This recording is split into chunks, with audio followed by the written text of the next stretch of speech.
नमस्कार मित्रों, स्वागत है आपका हमारे चैनल में। आज आपके समझ नाग पंचमी की महत्व, लाभ एवं शुभ मुहूर्त आपके समझ प्रस्तुत कर रही हूँ। हिंदू धर्म में नाग पंचमी सबसे प्रमुख त्योहारों में से एक है।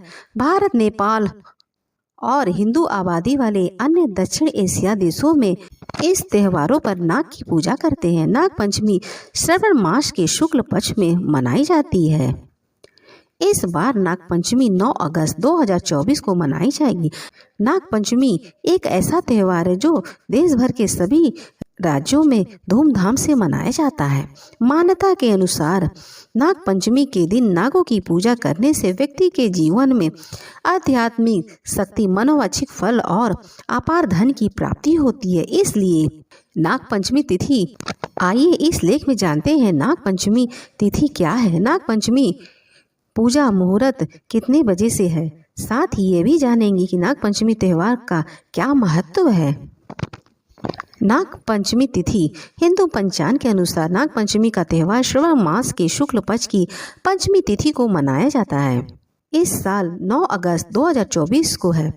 पंचमी तिथि की शुरुआत 9 अगस्त को मध्य रात्रि 12:36 से 10 अगस्त 3:14 पर समाप्ति होगी। नाग पंचमी पूजा मुहूर्त, नाग पंचमी की पूजा मुहूर्त की बात की जाए तो इस साल के श्रावण मास के शुक्ल पश्चिमी पंचमी तिथि यानी 9 अगस्त 2024 5:47 से 8:26 तक रहेगा। कुल मिलाकर 2 घंटे 39 मिनट के लिए पूजा का मुहूर्त है। नाग पंचमी पूजा विधि, नाग पंचमी के दिन पहले सुबह सूर्य से पहले उठकर नित्य कर्मों से निर्मित हो जाए, फिर स्नान करें। इसके बाद शिव जी के साथ साथ नाग देवता की पूजा करें। नाग देवता की पूजा में फल, फूल, मिठाई अर्पित करें।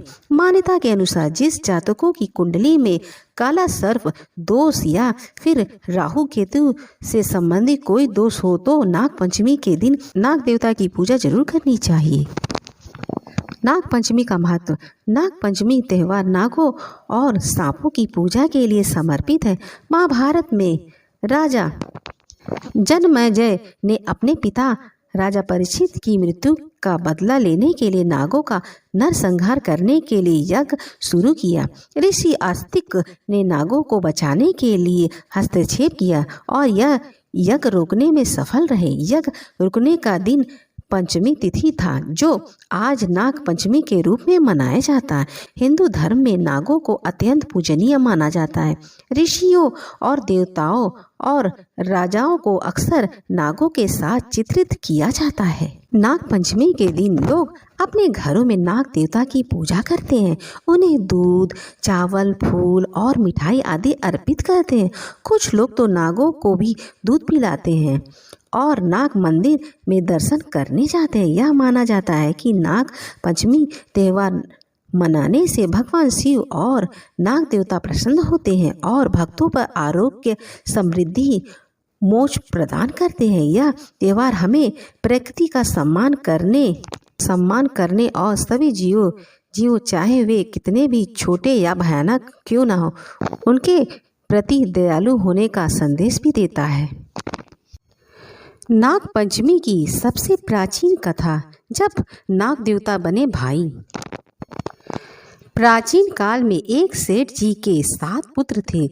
सातों के विवाह हो चुके थे। सबसे छोटे पुत्र की पत्नी ज्येष्ठ चरित्र और विदुषी और सुशील थी, परंतु उसके भाई नहीं था। एक दिन बड़ी बहू ने घर लीपने को पीली मिट्टी लाने के लिए सभी बहुओं को साथ साथ चलने को कहा, तो सभी धूलिया और खुरपी लेकर मिट्टी खोदने लगी। तभी वहां एक सर्प निकला, जिसे बड़ी बहू खुरपी से मारने लगी। यह देखकर छोटी बहू ने उसे रोकते हुए कहा, मत मारो इसे, यह बेचारा निरपराध है। यह सुनकर बड़ी बहू ने उसे नहीं मारा। तब सर्प एक ओर जाकर बैठा।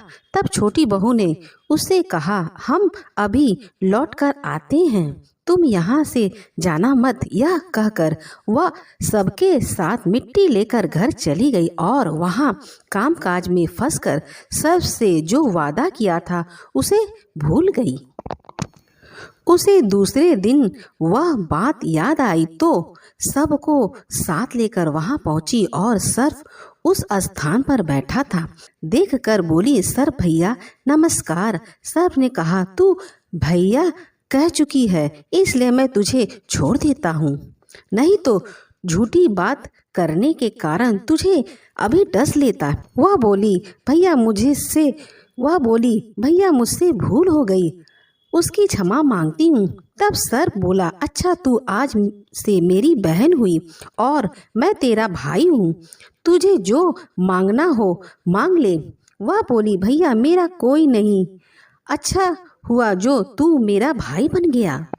कुछ दिन व्यतीत होने पर वह सर्प मनुष्य का रूप रखकर उसके घर आया और बोला कि मेरी बड़ी बहन को भेज दो। सबने कहा कि इसके तो कोई भी भाई नहीं था, तो वह बोला, मैं दूर के रिश्ते में इसका भाई हूँ, बचपन में ही बाहर चला गया था।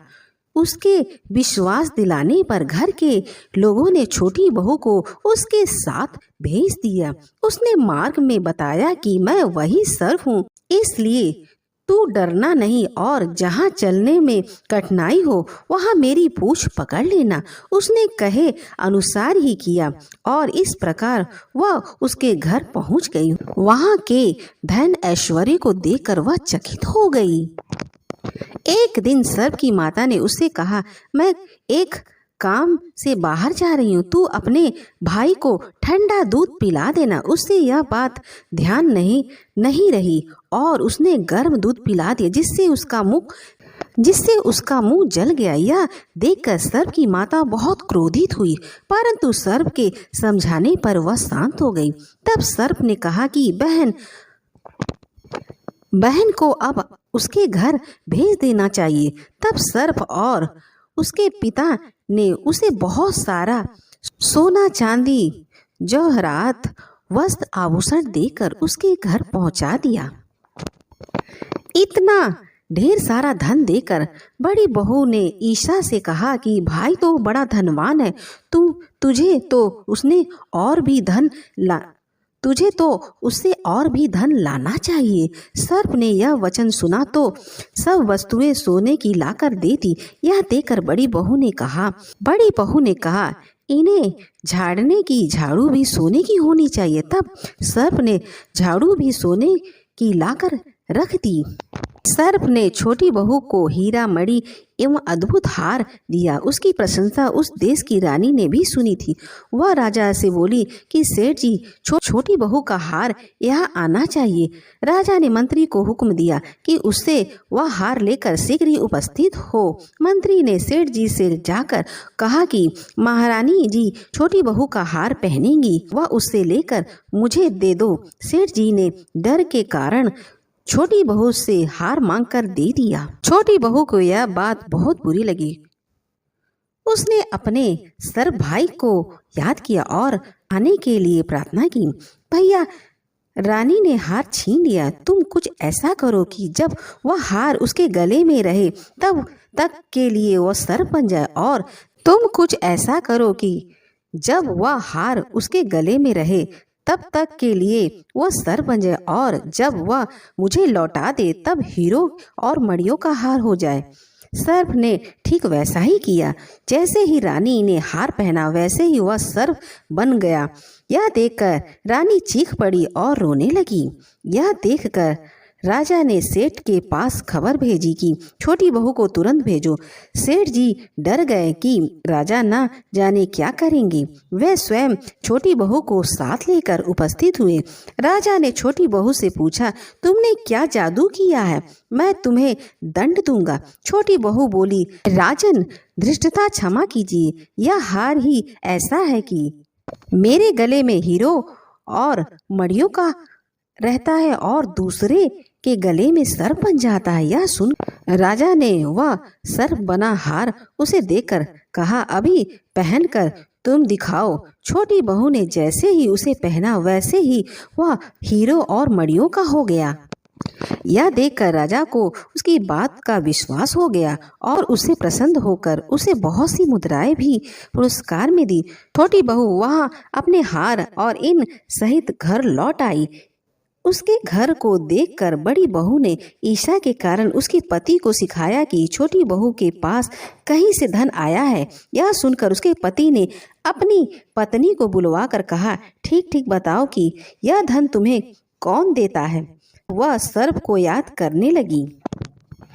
उसी समय सर्प ने प्रकट होकर कहा, यदि मेरी धर्म बहन के आचरण पर संदेह प्रकट करेगा तो मैं उसे खा लूंगा। यह सुनकर छोटी बहू का पति बहुत ही प्रसन्न हुआ और ने सर्प देवता का बड़ा सत्कार किया। उसी दिन से नाग पंचमी का त्योहार मनाया जाता है और स्त्री सर्प को भाई बनाकर उसकी पूजा करती है। अगर मेरी वीडियो आपको अच्छी लगी तो हमारे चैनल को सब्सक्राइब करें।